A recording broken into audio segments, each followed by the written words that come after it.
हमने कह दिया हमारे घर आने की जरूरत नहीं है खाना खाने। वोट के समय हम याद आते हैं क्या तुम्हें? हमारे घर मत आओ। वो विष्णु स्तंभ बनाने गए थे, कितने लोग थे? 20 लोग नहीं थे। क्यों? लेकिन उनको ऐसे हाईलाइट करके दिखाया क्योंकि उनका मीडिया उनके साथ है, वो गोदी मीडिया।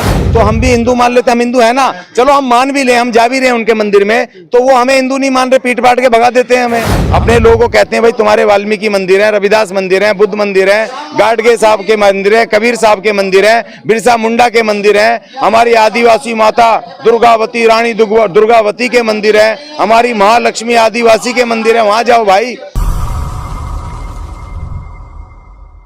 सर, ये जो आपने संविधान 40 आज यहाँ पर कार्यक्रम रखा है, आखिर क्या इसका मकसद है और संविधान 40 ये नाम जो है आपने क्यों रखा है? जी देखिए, इस देश में हम जो SC/ST के जो समुदाय हैं वो पिछले 5000 साल से डिप्राइव हैं उन 40 की वजह से, जो 40 हमारे ऊपर थोपे गए थे, जिन 40 से हमें दूर रखा गया था।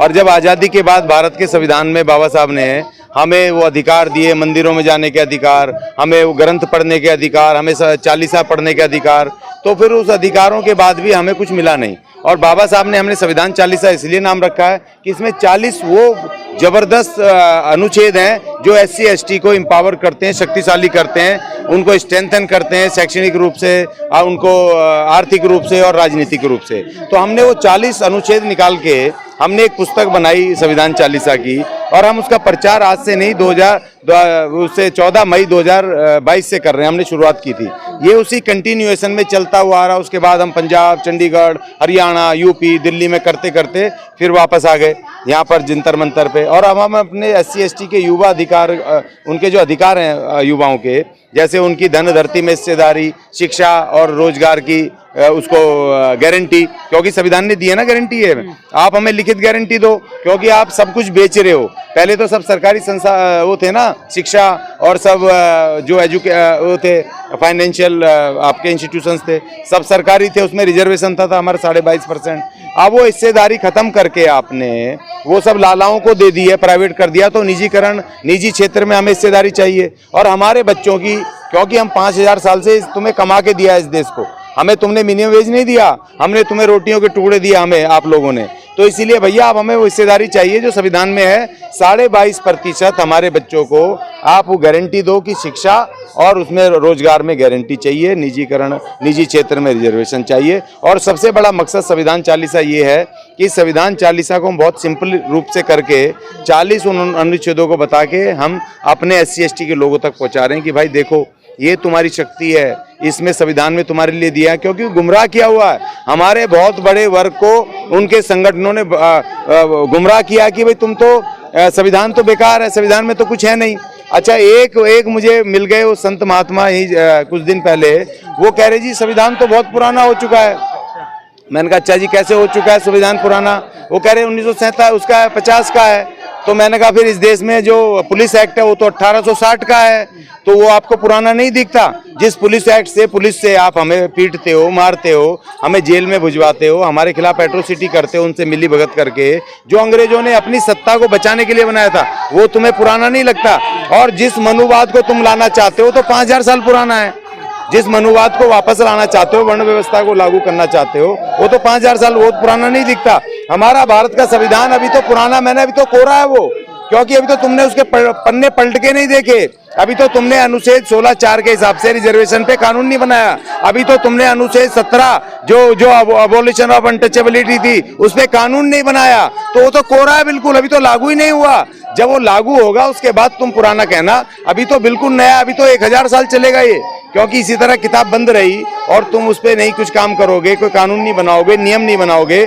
जो आर्टिकल 15 पे कौन से कानून बना दिए? आर्टिकल 14 जो कहता है भारत का संविधान, आर्टिकल 14 कहता है कि विधि के समक्ष समान नागरिक सब बराबर हैं, सारे नागरिक बराबर हैं। कहाँ से बराबर हैं भाई?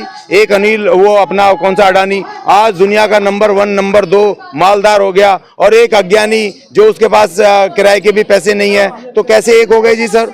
अडानी तो दुनिया का नंबर मालदार और अज्ञानी दुनिया का सबसे कंगाल आदमी। तो वो विधि के समक्ष जो आर्टिकल 14 है उसको लागू कब करोगे? भारत के संविधान ने अपने डायरेक्टिव्स में आर्टिकल 42 में कहा कि जो भारत के जितने भी संसाधन है, इसके जंगल, जितने कोयला खदाने, जितने तांबे खदाने, जितने भी धन है, बजट है, उसका इस तरीके से आप उसको लागू करो कि किसी एक आदमी पे जमा ना हो और उसका लाभ जो है तमाम नागरिकों को इक्वल मिले, उनको रोजी रोजगार सब चीज मिले, उसका फायदा मिले। तो आपने तो उसको लागू नहीं करा।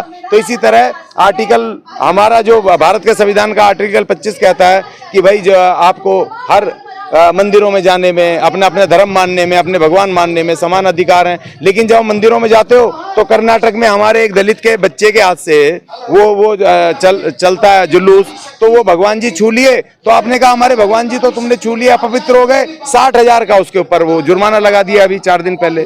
तो आप इस तरह से जब आपके भगवान हमसे छूने से हो रहे हैं, तो जो आर्टिकल 14 है, विधि के समान सब नागरिक बराबर हैं, वो बराबर कैसे हुए जब हमारे छूने से तुम्हारा भगवान अपवित्र हो जाएगा? जी, जाने का, ऐसे मंदिरों में जाने का फायदा क्या है? छोड़ दीजिए, बहिष्कार कीजिए मंदिरों का। सर हमने तो जान ही रहे हैं, लेकिन क्या कि उन्होंने हमारे लोगों को, हमारा भारत का संविधान कहता है कि आप इस धरती पे जो भी है, जितने मंदिर हैं, जितने सड़क हैं, जितने इंस्टीट्यूशन हैं या ढाबे हैं, होटल हैं, सब हैं, उसमें हम लोग जा सकते हैं, हमें कोई नहीं रोकेगा।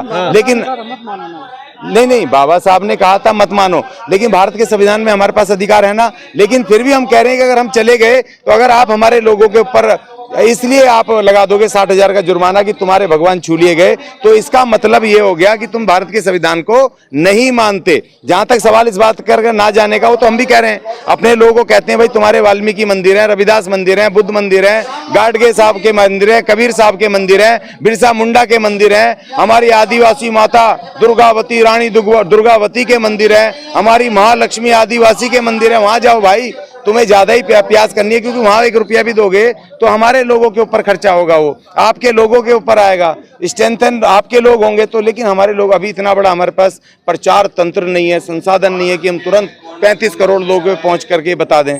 और दूसरी बात यह है कि अध्यात्म की बात है, किसी का कितना डेमोक्रेटिक वो कंट्री है, इसमें किस आदमी को क्या अच्छा लगता है, संविधान उनको अलाउ करता है, तो आप उसको रोकोगे क्या? इसका मतलब आप संविधान को नहीं मानते और उसको तोड़ने की साजिशें लगातार कर रहे हो। इसलिए ये संविधान चालीसा हमें लाना पड़ा। इसलिए हम संविधान चालीसा को जंतर मंतर से लेके पूरे देश में गली गली जहां तक पहुंच सकते हैं, पहुंच करके हम उसका प्रचार कर रहे हैं। आप सर संविधान जागरूकता की बात कर रहे हैं, लेकिन आपने भी तो फॉर्मेट वही ब्राह्मणवादी जो टर्मिनोलॉजी है उसी तरह से आपने रख लिया है, इसका चालीसा नाम से इस तरह से जोड़ा है। तो इस तरह का प्रतीक होता है कि ये जो किसी न किसी धार्मिक कार्यक्रम से प्रेरित है। ये देखिए, ये सब प्रतीक होते हैं, और जब प्रतीक होते हैं, हमारे लोग जो उस चालीसा में फंसे हुए हैं, इन्होंने फांस रखे हैं।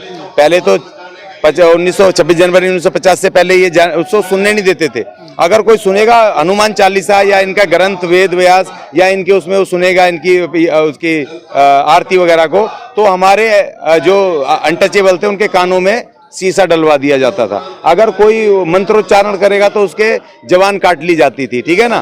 तो लेकिन वो जब हमारे भारत के संविधान ने हमें कह दिया कि भाई आप ये सब कर सकते हो, ठीक है ना, तो उसमें अगर हम संविधान चालीसा से हमारे लोग जुड़ गए, तो अब उनको उससे निकालने के लिए भाई देखो, लोहे को लोहा काटता है, तो इसलिए चालीसा तो हमें भी लिखना पड़ेगा, चालीसा तो हम भी लिख सकते हैं ना। ब्राह्मणों का तरीका इस्तेमाल करना पड़ेगा भाई। देखो उन्होंने हमारा सब कुछ इस्तेमाल करा है। आज जो उनके पास है ब्राह्मणों के, इस देश के पास, यहाँ तक जो वो करते हैं ना, वो फेरे करवाते हैं, यज्ञ, वो भी हमारे आदिवासी जो बैठ करके उसके गांव में लकड़ी अलाव जला करके उसमें अपना रात को बैठते थे, सारे मीटिंग करते थे, अपना एंजॉयमेंट करते थे, रोटी खाते थे, मिल करके अलाव जलता था, उसी को इन्होंने यज्ञ में परिवर्तित करते हैं। इनके पास था क्या? हमारे बुद्ध का संघ ले लिया इन्होंने जो संघ बनाया है, RSS बनाया, राष्ट्रीय स्वयंसेवक संघ, वो हमारे भिक्षु संघ से प्रेरित है। तो इनके पास क्या था? अगर हमने एक चालीसा ले लिया तो कौन सी आफत आ गई?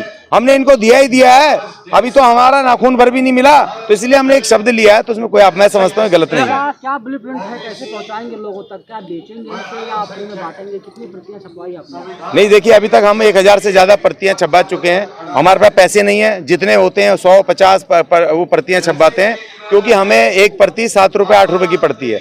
तो हम अपने लोगों को कहते हैं भाई फ्री में तो हम देंगे नहीं, क्योंकि फ्री की चीज तो ना तो किसी काम की नहीं होती, आप हमें उतने दे दो 10 रुपए जो इसकी लागत है। इसकी प्रिंटिंग छपाई कढ़ाई जो है वो दे दो हमें, क्योंकि फ्री में दिया जाना बिल्कुल बेकार चीज है। 10 रुपए नॉमिनल होता है, हाँ उसको फ्री देंगे, क्योंकि हमारे बहुत सारे नौजवान बहुत सारे लोग पढ़ना चाहते हैं मगर पैसे नहीं है। जो ईमानदारी से वादा करेगा हम इसको पढ़ेंगे तो हम उसको उसमें फ्री नहीं देंगे। वो भी हमारे लोगों से चंदा मांग करके हम काम करते हैं, चंदा लेकर के हम उसको उसमें एडजस्ट करके उनको देंगे। और पूरे देश में जाना है ये जो 14 मई का हमने कार्यक्रम यहाँ संविधान चालीसा किया था इसी जंतर मंतर पे। 25 लाख से ज्यादा लोगों ने उसको देखा यूट्यूब पे, आपके ये बहुजन चैनल्स और हमारे यूट्यूब चैनल और फेसबुक सोशल मीडिया के माध्यम से। और इसी तरह हम खुद भी जा करके प्रचार कर रहे हैं, तो वो प्रचार हमारा व्यापक रूप से जा रहा है। आज हमारे पास सोशल मीडिया माता है, तो सोशल मीडिया माता हमारी भी कृपा कर रही है, हमें पहुंचा रही है जन जन तक। आप समानता की बात कर रहे हैं, संविधान चालीसा की बात कर रहे हैं, संविधान की बात कर रहे हैं, लेकिन इसी जंतर मंतर पे जहां आप बैठे हैं आज आपसे ज्यादा संख्या उन लोगों की है जो हिंदू राष्ट्र की मांग कर रहे हैं। सर बिल्कुल होगी, धन उनके पास, पैसा उनके पास, प्रशासन उनके पास, सत्ता उनके पास, सब कुछ, गाड़ियां उनके पास, ट्रक बस उनके पास, तो उनके वो तो खरीद सकते हैं ना लोगों को। यहाँ जितने क्रांतिकारी हमारे कम नहीं है, 100 से ज्यादा जितने भी लोग बैठे हैं, लेकिन ये सारे वो क्रांतिकारी योद्धा हैं जो बिना लालच के अपना पैसा खर्च करके आए, अपनी रोटी खा के आए, भूखे पेट रह करके। तेलंगाना से आए हमारे राजेंद्र झंझोट साहब, ये हमारे चंडीगढ़ से आए, ये हमारे अनार्य जी चंडीगढ़ से आए, ये तमाम लोग अलग अलग जगहों से आए। ये वो योद्धा हैं जो अपना घर बार सब सुख चैन छोड़ करके कल भरी बारिश में दिल्ली पहुंचे और आज यहाँ जंतर मंतर पर हैं। इसका मतलब हमें अब उम्मीद हो गई है कि परिवर्तन होगा, हम संविधान बचा पाएंगे, संविधान लागू कर पाएंगे। लेकिन आप लोग हिंदू राष्ट्र की मांग क्यों नहीं कर रहे हैं? आपको भी करनी चाहिए। हम हिंदू है ही नहीं ना। देखो बाबा साहब ने आर्टिकल 330 से लेके 342 तक हमें इस देश का SC ST और हमें विशेष दर्जा दिया, विशेष नागरिक का दर्जा। अगर वो आर्टिकल 330 से 342 नहीं होते और इसमें 338 आर्टिकल नहीं होता अलग SC ST आयोग का, तो हम भी हिंदू मान लेते। हम हिंदू है ना, चलो हम मान भी ले, हम जा भी रहे हैं उनके मंदिर में, तो वो हमें हिंदू नहीं मान रहे, पीट पाट के भगा देते हैं हमें कहीं पे कहते हैं 60,000 जुर्माना लग गया, कहीं उठा के फेंक देते हैं, पीट देते हैं, या उनका भगवान अपवित्र हो जाता है, उनके मंदिर अपवित्र हो जाते हैं। और तो और भारत सरकार की जो प्रशासनिक गद्दी है, जब अखिलेश यादव OBC का पिछड़ा आदमी मुख्यमंत्री जब गद्दी से उतरता है, तो जब अगला मुख्यमंत्री योगी जी आते हैं अपर कास्ट के, तो उसका पूरा शुद्धिकरण करवाते हैं, धोते हैं और उसके बाद उसमें प्रवेश करते हैं। तो भाई ये मैं नहीं कर रहा हूं। अगर मैं अब कह रहा हूं कि तुम मुझे हिंदू मानते नहीं, तो मैं हिंदू हूं नहीं। अब मैं अपनी वाल्मीकि धर्म को, आदि धर्म को मैं बढ़ा रहा हूं। मैं अपने उनको वाल्मीकि महाराज को मैं अपना वो भगवान मान रहा हूं, या मैं अपने रामायण को ग्रंथ मान रहा हूं, तो मैं क्या गलत कर रहा हूं? अशोक जी, जो जिस तरह से देश में आप कह रहे हैं कि हमारे पास इतने लोग हैं, जब आपको संविधान बचाने की बात हो, रोजगार बचाने की बात हो, अपने हक बचाने की बात हो, तब आपके पास 100 लोग नहीं आते। जहाँ जब मंदिर बचाने की बात हो तो आप लाखों में चले जाते हैं। तो क्या आप हिंदू जिस तरह की मानसिकता आपके अंदर भरी हुई है उससे बाहर नहीं आ पा रहे, तो फिर करेंगे क्या? देखिए ये जो आप बात कर रहे हैं ना, ये पुरानी हो चुकी है। जब मेरी बात सुनिए, जब 6 दिसंबर 1991 को जो बाबरी मस्जिद ढाई गई थी, उसमें जो जितने ज्यादातर लोग थे SC ST के लोग थे, हिंदू बने हुए। लेकिन उसके बाद 1992 से लेकर के आज तक नहीं हमारे लोग नहीं थे, ज्यादा नहीं होंगे, चलो मान लिया आपकी 2002 में मान लिया। लेकिन मैं एक बात कर रहा हूँ, उसमें हमारे लोग नहीं थे, वो सब नकली, वो उनके नकली बनाए, हमारे नहीं थे। मैं खुद था यहाँ दिल्ली कांड में, 3 दिन अपने लोगों को हमने संभाला, एक भी नहीं था हमारे लोग। इन्होंने नकली पुलिस बन के, नकली वो बन करके, हिंदुत्व वाली आकर के इन्होंने अटैक किए। वो इसीलिए 3 दिन में खत्म हो गया क्योंकि हमारे लोग नहीं थे, इसीलिए कम नुकसान हुआ क्योंकि हमारे लोग नहीं थे। और दूसरी बात, इसका श्रेय जाता है जो बहुजन आंदोलन चले, इसमें अलग अलग तरीके से जो प्रचार चल रहा है। आप क्या सोच रहे हो मैं अकेला कर रहा हूँ? आज की तारीख में संडे को पूरी गली गली में बहुजन पाठशालाएं चल रही हैं, वहाँ कैडर चल रहे हैं। और दूसरी बात ये कि अभी आपने देखा होगा, वो पुरानी बात थी मंदिर तोड़ने की हमारे लोगों द्वारा। अभी आपने देखा ना कुतुब मीनार में वो विष्णु स्तंभ बनाने गए थे, कितने लोग थे? 20 लोग नहीं थे। क्यों? लेकिन उनको ऐसे हाईलाइट करके दिखाया क्योंकि उनका मीडिया उनके साथ है, वो गोदी मीडिया, जो राष्ट्रीय चैनल हैं। अब हमारे लोग नहीं जा रहे हैं, अब हमारे लोग समझ गए, अब हमारे लोग मंदिर नहीं तोड़ने जाएंगे। एक और बात है, जिस तरह से पहले बीजेपी के लोग या तमाम बड़े पॉलिटिकल नेता दलितों के यहाँ खाना खाने जाते थे, लेकिन अब ट्रेंड बनाए कि मुस्लिम लोगों के मस्जिदों में जा रहे हैं, उनको मनाने की कोशिश की जा रही है। नहीं तो हमने मना कर दिया ना, हमने मना कर दिया ना, इस्तेमाल कर लिया, नहीं हमने मना कर दिया कि भाई अब हमारे घर क्यों आ रहे हो आप? जब आप हमसे छुआछात नहीं करते तो हमारे घर मत आओ। अब हमें बुलाओ अपने घरों में, अपने अपने चौके में, अपने चूल्हे में, और अपने परिवार से बोलो, पत्नी से, बेटी से कि बेटा खाना बना। अब मेरा दलित भाई मेरे घर आ रहा है जिससे मैं छुआछात नहीं करता हूं, अपने चौके में, अपने बर्तन में बैठ के खिलाओ। हमने कह दिया हमारे घर आने की जरूरत नहीं है खाना खाने। वोट के समय हम याद आते हैं क्या तुम्हें? हमारे घर मत आओ। अगर तुम्हें वोट चाहिए तो हमें अपने चूल्हे में, चौके में बिठा करके, हमें अपने घर में, अपने बर्तनों में बिठा करके अपनी पत्नी, बेटी और अपने परिवार के हाथ का बना हुआ खाना खिलाओ, अपने हाथ से परोस के। सबसे बड़ी आबादी में आप लोग हैं, आपके अधिकारों को छीना जा रहा है, फिर भी आप खामोश हैं। नहीं देखिए, खामोश कहाँ? अगर खामोश होते तो यहाँ थोड़ी होते। आज आप मेरे घर में बैठ के थोड़ी वो कर रहे हो इंटरव्यू। आज आप यहाँ सड़क पे संविधान 40 के आंदोलन की धरती पे खड़े होकर जंतर मंतर पे कर रहे हो, तो हम घर में कहाँ हैं? हम खामोश कहाँ हैं? लड़ रहे हैं, जितने योद्धा लड़ रहे हैं, पूरे देश में बहुत चल रहा है, इसीलिए हम लड़ाई लड़ रहे हैं। और कई लोग होते हैं जो जैसे हम जैसे लोग फ्री राशन, फ्री चीजों पे बिक जाते हैं, चाहे दिल्ली हो गया, चाहे यूपी हो गया, तमाम जगह देखा गया। नहीं देखो, हम लोग तो वो जो फ्री राशन वो फ्री राशन इन्होंने फ्री बताया, लेकिन हमारे पैसे का है। वो हमारा अपना पैसा है, जो भारत सरकार का फंड है, हमारा पैसा है, इसलिए हम फ्री में नहीं बिक रहे हैं। अगर फ्री में बिकते तो आज अमित शाह घर घर जाके थोड़ी बोलता है कि दलितों को हम पुजारी बनाएंगे। वो शुरू कर दिया ना, मान्यता न देने से इनकार कर दिया, जो शंकराचार्य बनाने के लिए मान्यता से नहीं। वो कह रहा है शंकराचार्य तो बहुत बड़ी बात है, अभी कह रहा है मंदिरों में बना देते हैं, शंकराचार्य बाद में बनाएंगे।